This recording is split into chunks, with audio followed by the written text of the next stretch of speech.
আসসালামু আলাইকুম সবাইকে স্বাগত জানাচ্ছি আমাদের আজকের ক্লাসে। আজকে আমরা আলোচনা শুরু করতে চাই এসএলইকে নিয়ে।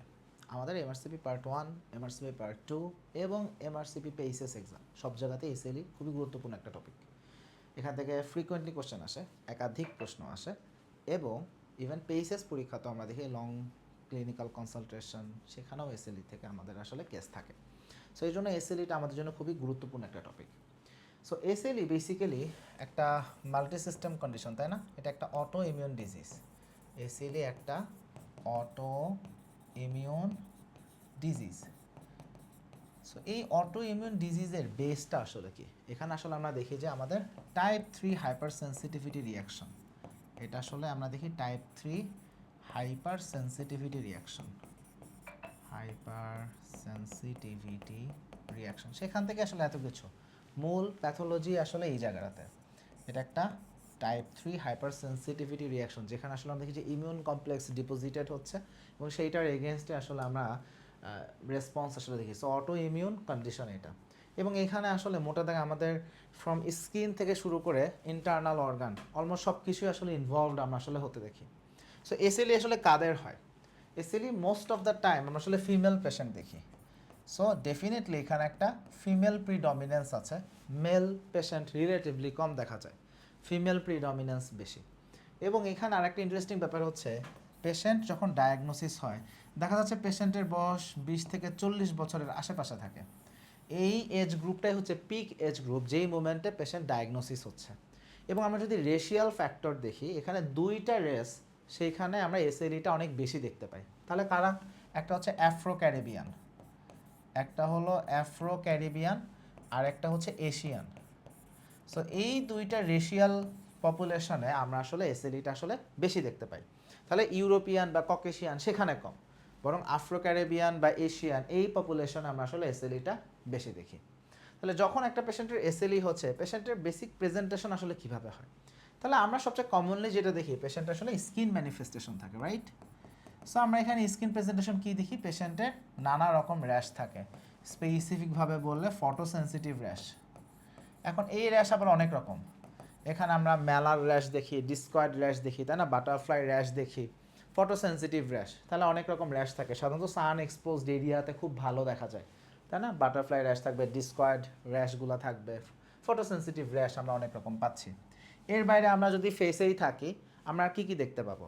আমরা দেখবো এই পেশেন্টের ওরাল আলসার থাকে, পেশেন্টের ওরাল আলসার ডেভেলপ করে। পেশেন্ট বলে যে আমার মাউথ সোরনেস থাকে। So oral ulcer very common. যদি আমরা পেশেন্টের মাথার দিকে তাকাই, স্ক্যাল্পের দিকে তাকাই, আমরা এখানে একটা খুব ইউনিক একটা ব্যাপার দেখি। সেটা কি? পেশেন্টের অ্যালোপেশিয়া থাকে, পেশেন্টের অ্যালোপেশিয়া থাকে এবং এটা হচ্ছে নন স্কারিং অ্যালোপেশিয়া। তাহলে পেশেন্টের আমরা এখানে নন স্কারিং অ্যালোপেশিয়া আমরা এসএলই পেশেন্টে তাহলে পেতে পারি। পেশেন্ট বলবে যে আমার আস্তে আস্তে চুল পড়ে যাচ্ছে, হ্যাঁ, নন স্কারিং অ্যালোপেশিয়া থাকে, ওরাল আলসার থাকে, র্যাশ থাকে। এর বাইরে পেশেন্টের আর কী কী প্রেজেন্টেশন থাকে? মাস্কুলোস্কেলেটাল প্রেজেন্টেশনটা খুব কমন। পেশেন্টের প্রচণ্ড রকমের জয়েন্ট পেইন থাকে। তাহলে একদিকে পেশেন্টের আর্থ্রালজিয়া থাকে, আরেকদিকে পেশেন্টের মায়ালজিয়া থাকে। তাহলে arthralgia, myalgia very much common. Patient প্রচণ্ড জয়েন্ট পেইনের কথা বলে, মাসল পেইনের কথা বলে। This is very common in SLE patient. তাহলে আর্থ্রালজিয়া, মায়ালজিয়া। এর পাশে আমরা দেখি পেশেন্টের র্যাশের বাইরে আমরা অনেক সময় লিভেডো রেটিকুলারিস দেখতে পাই। তাহলে লিভেডো রেটিকুলারিস, তাহলে এটাও অনেক পেশেন্টের ক্ষেত্রে থাকতে পারে। অনেকটা আমরা দেখবো যে ব্লাড ভেসেলের এইগুলা একটু ডায়ালেটেড মতো হয়ে আছে, এরকম একটা জালের মতো দেখায় অনেকটা। সো লিভেডো রেটিকুলারিস থাকতে পারে পেশেন্টের ক্ষেত্রে, যদিও সবার ক্ষেত্রে থাকবে তা না, বাট অনেক পেশেন্টই থাকতে পারে। তাহলে আর্থ্রালজিয়া, মায়ালজিয়া এইগুলো আমরা দেখতে পাই। তাহলে এগুলো হচ্ছে বাইরে থেকে আমরা দেখতে পাই। অর্গান ইনভলভমেন্ট যদি আমরা আসি, তাহলে আমরা কি দেখি? সেরোসাইটিস ভেরি কমন। তাহলে আমরা দেখি পেশেন্টের পেরিকার্ডাইটিস হতে পারে, পেরিকার্ডাইটিস ভেরি মাচ কমন। তারপরে প্লিউরিসি বা প্লিউরাল ইফিউশন, সেটাও হইতে পারে। ফাইব্রোজিং অ্যালভিওলাইটিসও হতে পারে অনেক পেশেন্টের। তাহলে এই ইনভলভমেন্টগুলো আমরা পেতে পারি। এসএলই পেশেন্টে অনেক পেশেন্টে এসএলই থেকেও আইএলডিও ডেভেলপ করতে পারে, বা এখন ডিপিএলডি বললে ভালো হয়। তাহলে সেটাও থাকতে পারে। তাহলে পেশেন্টের প্লিউরিসি ডেভেলপ করতে পারে, প্লুরাল ইফিউশন, যদিও not very common, but pleural effusion অনেক পেশেন্টে হইতে পারে। আবার আইএলডিটা আমরা একটু বেশি বলতে চাই। সো এইগুলো যে কোনোটাই আসলে এখানে পেশেন্টে থাকতে পারে। তাহলে পেরিকার্ডাইটিসও বললাম, প্লিউরিসি এটাও বললাম।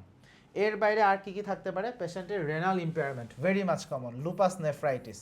যদি পেশেন্টের রেনাল ইনভলভমেন্ট হয় তখন সেই কন্ডিশনটাকে আমরা বলি লুপাস নেফ্রাইটিস। এখন লুপাস নেফ্রাইটিস যদি পেশেন্টের ডেভেলপ করে সেটার প্রেজেন্টেশন কি হবে? দুই রকম হতে পারে।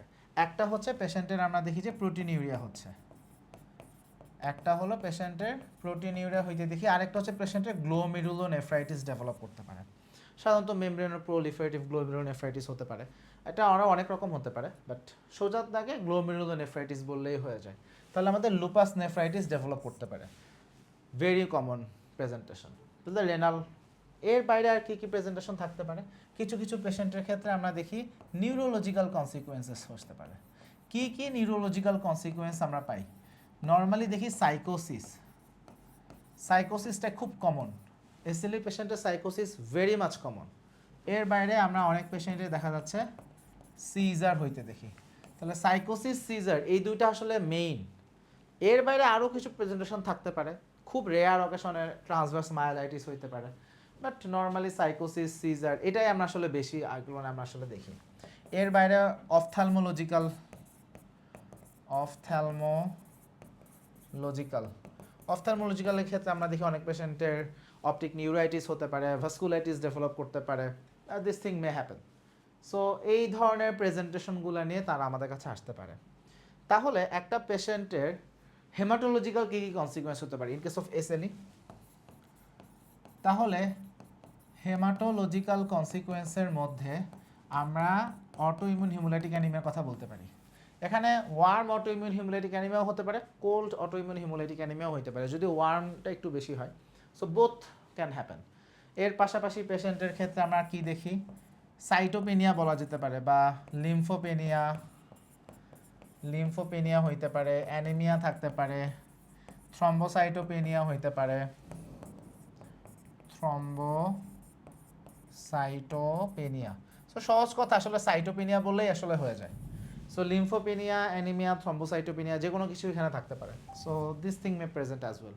তাহলে একটা এসএলই পেশেন্টে আমরা আসলে মাল্টিপল রকমের আমরা আসলে কনসিকুয়েন্স বা কমপ্লিকেশন আসলে অ্যারাইজ করতে দেখি। তবে আমাদের সবচেয়ে বেশি প্রশ্ন আসে পরীক্ষায় নর্মালি আমরা দেখি লুপাস নেফ্রাইটিস থেকে। So usually lupus nephritis oriented কোশ্চেনগুলো বেশি আসে। এর বাইরের বাকিগুলো থেকেও কোশ্চেন আসে যে না একদমই সেটা না, বাট টু সাম এক্সটেন্ট আমরা আসলে দেখি যে হয়তো অটোইমিউন হিমোলাইটিক অ্যানিমিয়া থেকে হয়তো কিছু টাইম প্রশ্ন আসছে, বিকজ হেমাটোলজির সাথেও সেটা ম্যাচ করে, এই আর কি। তাহলে একটা এসএলই পেশেন্টের বেসিক ক্লিনিক্যাল প্রেজেন্টেশন তাহলে আমাদের এইগুলা। এখন পেশেন্টের নর্মাল সিনারিওটা আমাদের পরীক্ষা কেমন থাকতে পারে? একটা ইয়াং পেশেন্ট, ফিমেল পেশেন্ট, বয়স 20 থেকে 40-এর আশেপাশে থাকবে। কিছু কিছু হয়তো বা স্টেমে হয়তো বা রেশিয়াল ইয়েটা বলে দিতে পারে যে এটা এশিয়ান ওয়েমেন নাকি আফ্রো ক্যারিবিয়ান বলে দিতে পারে। হ্যাঁ, সে হয়তো বা মিউকোসাইটিস, বা পেশেন্ট হয়তো বা soreness of the mouth, hair fall, rash, photosensitive rash, muscle pain, এগুলোর একটা হিস্ট্রি দিয়ে বলে দিল। বা পেশেন্ট হয়তো বা গ্লোমেরুলোনেফ্রাইটিস ডেভেলপ করে গেছে, তাহলে swelling of the legs due to oedema, proteinuria হচ্ছে, হেভি প্রোটিনিউরিয়া হচ্ছে, এরকম একটা সিনারিও সেখানে থাকতে পারে। তাহলে যে কোনোভাবেই সিনারিওটা আসলে ম্যাচ করে দিতে পারে। আমরা যখন একটা এসএলইর সিনারিও পাবো আমাদেরকে আগে বুঝতে হবে এটা কি জাস্ট এসএলই নাকি এখানে কমপ্লিকেশন সহ বলতেছে। কারণ শুধু এসএলই হলে হিসাব একরকম, কমপ্লিকেশন থাকলে হিসাব আরেক রকম। কারণ অনেক সময় কমপ্লিকেশন অনুযায়ী স্পেসিফিক ম্যানেজমেন্ট জানতে চায়। তো সেখানে আমরা যদি ওটা চেক না করে জাস্ট গড়পড়তা ম্যানেজমেন্ট বলে দিয়ে আসি তাহলে কিন্তু সেটা আবার ভুল হবে। সো আমাদেরকে প্রশ্নটাও একটু ভালো করে দেখতে হবে। সো বেসিক্যালি এইচএলইর ইন্ট্রোডাক্টরি কথা এটাই। নেক্সট ক্লাসে ইনশাআল্লাহ আমরা ইনভেস্টিগেশনের কথা বলবো।